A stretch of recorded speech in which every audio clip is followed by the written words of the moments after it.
Not every single team in the fantasy realm or the NHL is exactly loaded with options. But on the latest episode of the Locked On Fantasy Hockey Podcast, we're digging into the trenches with these Chicago Blackhawks. Let's get this paper.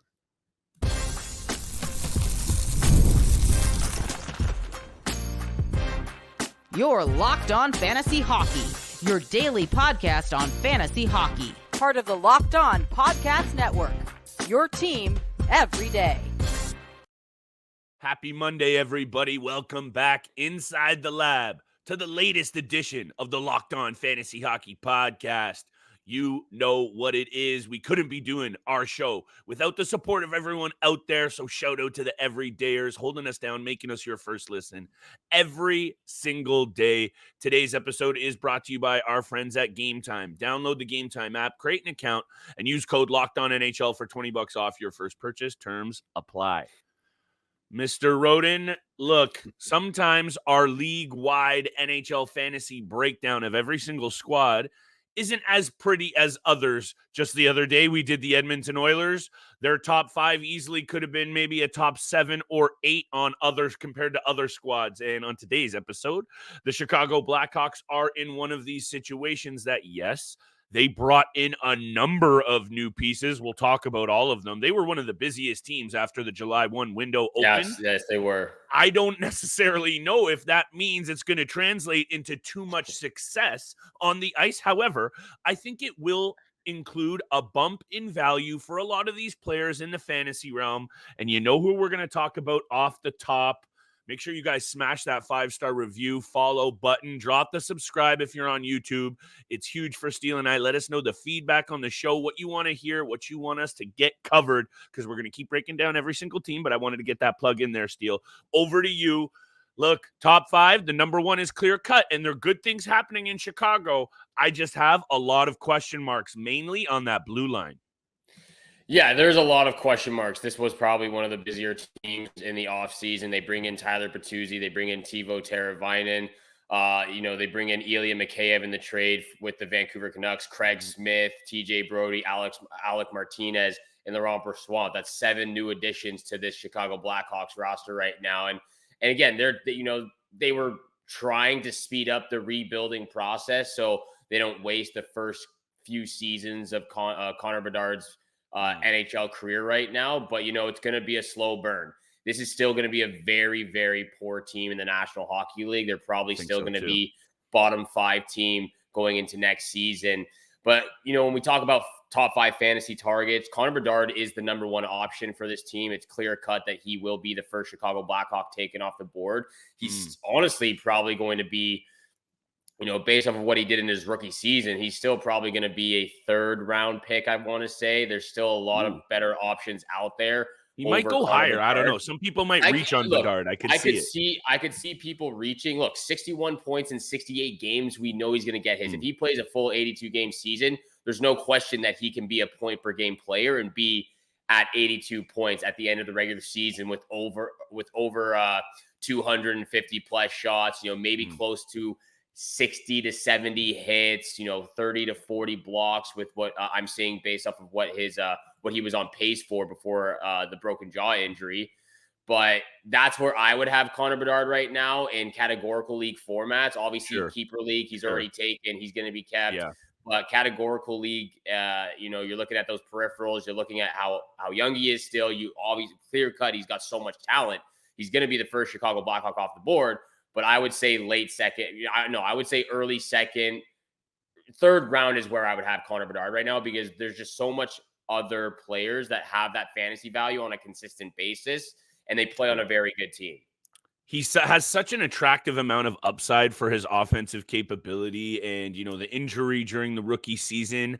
I guess maybe I just don't want to miss out on a potential sensational second-year performance 100%. From Bedard because I think everyone out there, and maybe this is very clear, knows how good this kid is, and he's almost, Steele, going to probably have to single-handedly turn this team around. Look, Alec Martinez, Craig Smith, TJ Brody, Pat Maroon, Mikheyev, Brossoit, Teravainen, Bertuzzi. That is a whole lot of new faces. And yeah, okay, on paper you say this team is improved. they all still have to play together. We're not even in training camp yet, and I have concerns, especially when you dig into these numbers, allowing almost 33 shots against per game last year, Steele, meaning obviously special teams probably not pretty either. They are near the bottom 27th in penalty killing, which actually I thought it was going to be kind of worse than that. Power play right near the bottom 28th. So it's got to come up across the board. And when you bring in that many new faces, I know the immediate thing to say is this is going to work out. All things are roses. I'm concerned, and too much pressure on a kid in Bedard that only has 68 games under his belt is a concern. However, fantasy-wise, he's a purebred number 1 pick on this team, most definitely. And Steele, this is the angle here that we got to go with for 2 and 3, because I know you're having a really hard time putting together your top 5. And sometimes on these teams, it's going to be that case just because of how loosey-goosey some of these pieces are. However, whoever plays with Connor Bedard, for me, just by default, would slide into the number 2 spot for who I'm looking at taking. I want to jump all over that situation. So if it is Teravainen, who I have at number 2, I'm definitely looking at him as a very attractive option, Steele, at the back end of the draft for some offensive bump. No categorical value with a guy like Teravainen, but the offensive upside is there. He scored 65 points, 76 points in his career, and playing with Bedard, it's going to be attractive, whoever it is. It is, and actually, that's why I'm going to go with Tyler Bertuzzi at the number 2 spot, because he will, as of projected lineups as of right now, both Teravainen and Bertuzzi will be playing on that top line with Connor Bedard. Again, this is just projections; we don't know for certain, but based off of what I'm seeing right now, it's going to be those 2 players. However, Tyler Bertuzzi is also projected to be on the first power play unit, where Teuvo Teravainen will be on the second power play unit. Plus, Tyler Bertuzzi fills out those peripheral categories a little bit better than what Teravainen has produced in his career. Teravainen last season had 142 shots, 16 hits, and 26 blocks, while Tyler Bertuzzi had more shots, more hits, and more blocks significantly in those last 2 categories. So he fills out the peripherals a little bit more. I know he had less points than him last year, so the fantasy pool, that kind of balances it out each other. But getting both playing on that top line with Connor Bedard, but also being able to get that top power play unit for Tyler Bertuzzi and Teravainen being on the second power play unit is why I'm going to put Bertuzzi ahead of Teravainen. But either way, you're not even drafting any of those 2 players that we just mentioned until way late in the draft. 100%. Look, the Chicago Blackhawks finished last season 23-53-6, 8th in the Central. Clearly not anywhere close to qualifying for the playoffs. Goaltending, blue line, no depth up front. Take your pick. They had a little bit of everything going on, and this happens. Teams have to rebuild, reset. However, you and I have come on this show multiple times and said the Chicago franchise is not one that likes to lurk around and be dog water. They're not going to be bad for much longer, and they're already starting to point the needle back in the right direction. Who knows, Steele? All of these moves could come together in synchronicity, and they're just going to, who knows, maybe knock on the door for a bubble spot. If Connor Bedard is going to be as good as we think he is going to be, maybe something crazy happens. The goaltending, which let's talk about it right after the break, is going to be a major part of it. So is that blue line. We'll break down some of those angles. The rest of our quote-unquote top 5 fantasy options for the Chicago Blackhawks right after the break. We got a shout out to our friends at Game Time. Today's episode is brought to you by the Game Time app. Steele and I love the Game Time app for buying all of our favorite tickets. Right now, it's MLB season, baby. The authorized ticket marketplace of Major League Baseball is Game Time. Getting tickets faster and easier than ever. Prices on the Game Time app go down when you get closer to first pitch. Killer last-minute deals, all-in prices, views from your seat, and their lowest price guarantee. Game Time takes the guesswork out of buying MLB tickets. Download the Game Time app, create an account, use code LOCKEDONNHL for $20 off your first purchase. Terms apply. Again, create an account, redeem code LOCKEDONNHL for $20 off. Download the Game Time app today. Last minute tickets, lowest price guaranteed. And thank you so much for making the Locked On Fantasy Hockey Podcast your first listen every single day. Continue to hit the subscribe button, the follow button, leave a 5-star review. Flip, and I appreciate all that love and support you show us Monday through Friday. Make sure you also support the Locked On Sports Today YouTube channel. Go hit the subscribe button. You can also find them on the free Amazon Fire TV channel app, part of the Locked On Podcast Network, your team every single day. One of the teams, the only team we talk about on today's episode, Chicago Blackhawks, bottom of the barrel last year, most likely bottom of the barrel once again. Besides Connor Bedard, like we mentioned, he's going to be taken in the first 3 rounds. He could go second, could go third, could even maybe go fourth, depending on formats of the leagues. But other than that, you get to Tyler Bertuzzi, you get to Teuvo Teravainen, you're not drafting them. You're not even looking at them until after the 14th round, 15th round in your fantasy league draft. There's still a few players that are draftable towards the last 2 rounds, I would say. You had Teravainen at 2. I had Bertuzzi at 2. I had Teravainen at 3. You had Bertuzzi at 3. So we've kind of talked about it. We've kind of talked about those 2 players right now. Maybe let's just finish with it real quickly about you having Bertuzzi at 3 and Teravainen at 3 for me. But I'll throw it back over to you for your take on Bertuzzi. Yeah, it's interchangeable. I guess I was looking at the offensive upside and track record of Teravainen in terms of putting up 60-plus points 3 or 4 times in his career, and Tyler Bertuzzi only touching that number once. And, the season we're really looking at for Bertuzzi in terms of a very attractive fantasy player is that season in Detroit where he was almost a point-per-game player, 62 points in 68 games. So it was really only one season where the body of work for Teravainen, for me, that was really the only difference on having them one spot different was his ability to do it in multiple seasons. However, he is now coming from a team in the Carolina Hurricanes that he was getting a good look with some nasty pieces in that top 6, multiple players, Aho, Jarvis, and otherwise, Nakash, and whoever you want to say. It was a much better situation. Teravainen comes in here to a spot where maybe that hurts his individual value per se. I'm just looking at that upside and the track record. That's all I really got to say there. However, when I mentioned that angle of playing with Bedard, if it's both of them playing their steel, I think actually Teravainen and Bertuzzi, depending on deployment, could be very sneaky back end of the draft ads because both guys will be very we're going to have to be wary with where we're taking them in. I'm going to spit out these words. However, I agree with you. Let's roll on to the number 4 spot. What you looking at here? Because I think at some point, in deep leagues, you're going to have to take a shot on a goalie on a bad team. It's going to be risky, but you're going to have to do it. And this is pick your poison here, pal. Yeah, I think that's exactly where I was going to go with this one, too. I was looking at this would be the best opportunity to take one of the goaltenders in either Petr Mrazek or Laurent Brossoit. And honestly, that's why I'm a little bit hesitant on taking a goalie 4th off the board based on the Chicago Blackhawks roster. I mean, you really don't have to even touch the goaltenders from the Chicago Blackhawks in your fantasy league because there's still so many more options above them. Ideally, some leagues you have to.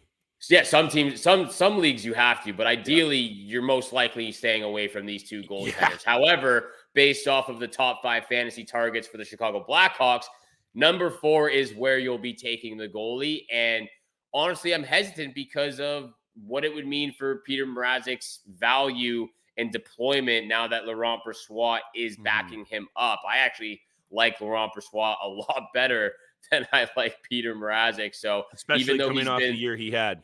Yeah, and he's been a perennial backup goaltender in the NHL his entire 10-year career. He's played in Edmonton, he's played in Winnipeg, he's played in Vegas. So he's played for a few teams out there, 3 different teams actually. He played in Winnipeg, went to Vegas, and then back to Winnipeg. He was 15-5-2 this last season with a .927 save percentage and a 2.00 goals against average. The year prior, he played 11 games with Vegas. He was 7-0-3. He had a .927 save percentage again with a 2.17 goals against average. So he's clearly a great backup goaltender. Can he bring that to the number 1 position on a consistent basis? I would like to say so. I would like to believe so as well. And again, I would lean towards Laurent Brossoit over Petr Mrazek because Petr Mrazek played 56 games last season. He started 56 games, I believe, last season. He had an above 3.10 or 3.15 goals against average, a .907 save percentage, 305 goals against average with a 907 save percentage, I believe. So it's not terrible. It's not great. No. This was the worst team in the league for goals against, the worst team in the league for goals for. Looking at just what they did, I mean, this is an absolutely crazy statistic, but I need to bring this up before I throw it back over to you. The Chicago Blackhawks as a team were a minus 483 last season. God awful. And it really doesn't get any better even with the additions, because TJ Brody's still a liability in the defensive end. Alec Martinez, he blocks his shots. He does help in front of his goaltender, but it's really not that significant when you look at it as a whole. So I'm worried about the goaltenders no matter what. That's why, as a top 5 fantasy target Chicago Blackhawks team, they come in at number 4, but I'm staying away from both these goaltenders going into next season. Yeah, I'd lean my hand towards Brossoit just barely. Mrazek actually was pretty solid last year for the most part, considering he had the least offensive support of any goaltender. 178 goals for the Chicago Blackhawks is worse than the Ducks, Kraken, Sharks, and Capitals. And all of those teams were really bad on the offensive end. And goals against, though, just to get it in here, they are actually not the worst. The Sharks, Blue Jackets, and Ducks allowed more goals, but just barely. So when you have the imbalance at both ends, this is the obvious point. That is the theme in this entire episode, Steele.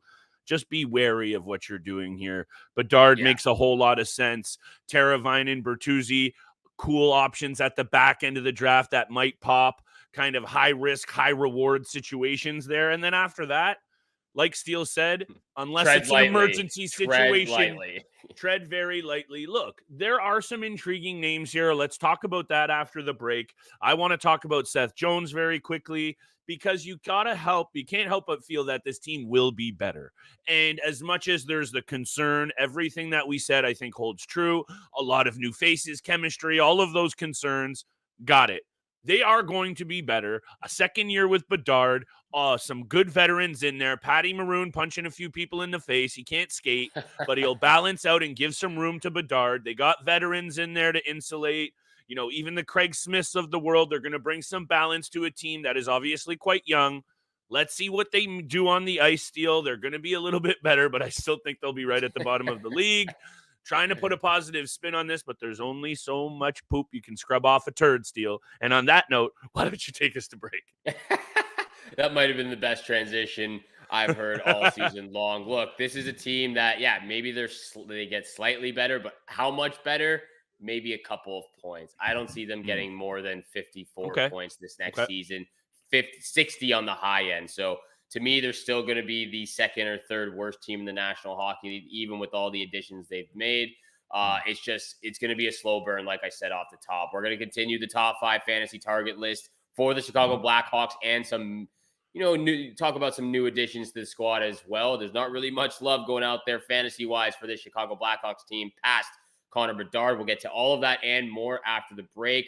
But this episode is also brought to you by eBay Motors. Passion, drive, and patience. The formula for winning championships is also what keeps your ride or die alive. eBay Motors has everything you need to maintain your vehicle and level it up to peak performance. From superchargers, roof racks, exhaust kits, LED headlights, and more. Whether you're into speed, power, or style, eBay Motors has got you covered. With over 122 million parts for your number one ride or die, you'll always find exactly what you're looking for. And with eBay Guaranteed Fit, your part is guaranteed to fit your ride every time or your money back. Because with eBay Motors, you're burning rubber, not cash. With all the parts you need at the prices you want, it's easy to turn your car into the MVP and bring home that win. Keep your ride or die alive at ebaymotors.com. Eligible items only. Exclusions apply. eBay Guaranteed Fit, only available to U.S. customers. And thank you again so much for making the Locked On Fantasy Hockey Podcast your first listen every single day. Thank you so much for tuning in for today's episode with Flip and I. We continue the conversation, breaking down everything you need to know fantasy-wise for the top 5 targets of the Chicago Blackhawks. And Flip, we got all 1 through 4 in here. We're into the number 5 position. This is where I want to really have the conversation, because there's 3 players. There's 3 players for me. Okay. Number 1, there's Seth Jones. Yep. Number 2, there's Philip Kurashev. Yes. And then you also have to take into consideration Taylor Hall, because it was his first season with the Chicago Blackhawks last year. He only played 10 games. He got injured. He had 4 points in the 10 games he played. You would have loved to see him play alongside Connor Bedard for more, at least half the season, at least. Yep. However, to me personally, I'm going with Taylor Hall. I think it's more of a leap of faith, just because again, you have to be concerned with the injuries that he's gone throughout his career. Sure. I'm leaning towards Taylor Hall, but I really want to hear what you have to say about maybe the other two options out there, or maybe another player that I'm not even looking at right now. But I'll hand it over to you. Who are you looking at number 5? So first and foremost, it's not my 5 pick, but the on the cusp, on the come up, maybe he gets a look. I think he's going to start in the AHL. They had the number 2 pick in this draft, Steele. Artem Levshinov. I don't even know if I'm butchering that properly or not. Belarusian player, very good offensive defenseman, played for Michigan State. Looking into his numbers quickly before the show, a point per game player. If anything, I think they should really give these kids a good look. And a number 2 overall draft pick, why not? So in terms of keeper dynasty, really deep formats, I'm not talking about drafts. I'm not talking about adding him. We don't even know if he's going to play in the NHL. He's probably going to start in the A. But I'm always looking into the keeper dynasty side of things, and this is a young team on the come up. So take a look at that number 2 overall pick. Levshinov, to answer your question, I'm going Seth Jones because, and I understand the overpay. I understand that he has been abysmal over the last couple of years. He had 51 points in 78 games, only 2 seasons removed, minus 37, minus 38. He's on the Blackhawks, but still, you've got that angle with the peripherals. If you're looking at peripherals for block shots, hits, that kind of a thing, no one on this team is better. Maybe Foligno gets more hits. I don't know. 131 block shots for Seth Jones last year, 34 penalty minutes. I don't hate. Yeah, 31 points. That's actually the lowest, one of the worst seasons he's had offensively in a long time. But this is a guy that I think back at those, 57, 46 point days, I think those are behind him. But if he goes in the middle, let's say 40 points, maybe even 45 points, getting some power play time, and he's given me 131 blocks and 77 hits, I don't hate it as a fill-in option at the very, like my last D-man taken, or my roster bench guy. I'm looking at Seth Jones. I know that's a tough sell. He was also banged up, but he is my 5th spot. He would be my 5th spot.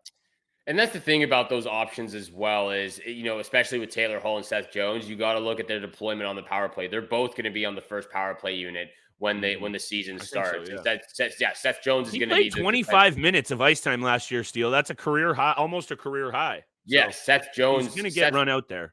Seth Jones is going to be the defenseman quarterbacking the power play. I mean, they don't really have another option to go with. Maybe Vlasic gets it, or Korchinski. Korchinski's going to be playing on the second power play unit. But both Taylor Hall and Seth Jones, again, I like the peripherals from Seth Jones if he can get his points up a little bit from 31 this last year, and what was he at the year prior to that?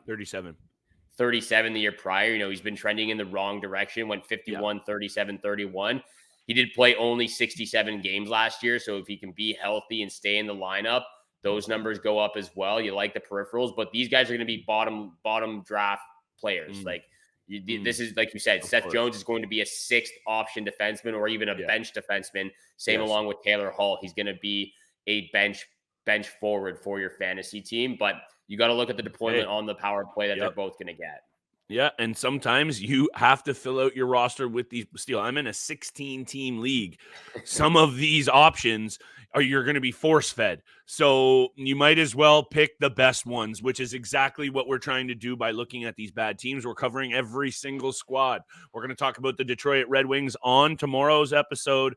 Another team that has some very intriguing names, but then that bottom of the list, Steele, is going to be in flux. Lots of new faces in that lineup over the last couple of seasons. We'll talk about that on tomorrow's episode. But the main takeaway here from all of these, tap into the channel if you've missed any of the teams we've already done, is just cherry pick these top 5. It's the right combination, of course. Still do your research. You got to know what's going on come training camp time. We'll have it all covered for you all summer long. You know what it is. It's right here, Locked On Fantasy Hockey Podcast. Locked On. You can catch us Monday through Friday, 7 o'clock in the morning Eastern time is when our episodes drop. Thank you so much for tuning into today's episode of the Locked On Fantasy Hockey Podcast. Make sure you go check out Locked On Sports Today, the first ever national sports 24/7 streaming channel on YouTube. You can also find them on the free Amazon Fire TV channel app. They are here for you 24/7, covering the top sports stories of the day with local experts of Locked On, plus the national shows covering every single league. So go to subscribe to the YouTube channel. Go find them on the free Amazon Fire TV channel app. Once again, have a great day. Good luck with all your bets this summer, and we shall see you back here again tomorrow. Peace.